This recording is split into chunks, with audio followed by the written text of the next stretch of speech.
Profession profileur, un statut pas encore reconnu en France. Pourtant, la justice fait appel à l'un de ses spécialistes des tueurs en série dans l'affaire Redzala.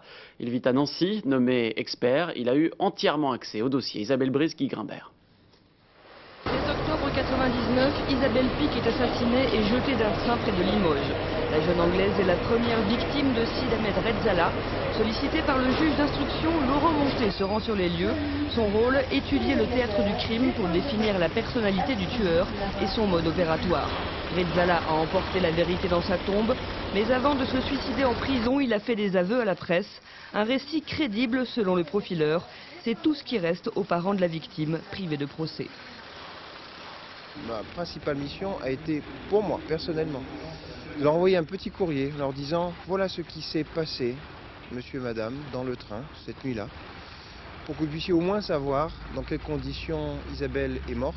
Et je peux d'ores et déjà dire qu'heureusement, elle n'a pas su. Si Laurent Monté peut se permettre d'affirmer cela, c'est parce qu'il passe sa vie à étudier les tueurs en série par le biais de leurs victimes. Son travail s'apparente à celui de Sherlock Holmes et il enseigne ses méthodes à Nancy dans l'institut qu'il a créé. Elle est totalement nue.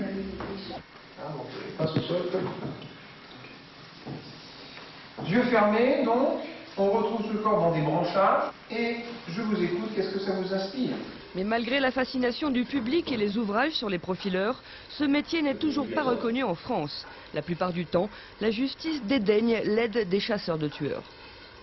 En cas d'affaire où il y a une révision en procès, Omar Haddad ou l'affaire Dils, où manifestement le profilage aurait vocation à manifester la vérité ou en tout cas à y contribuer, je pense vraiment qu'il faut en France, sachant qu'on a à peu près 20 ans de retard par rapport aux États-Unis, qu'on s'y mette sérieusement et surtout qu'on travaille ensemble dans un but commun qui est l'intérêt des victimes.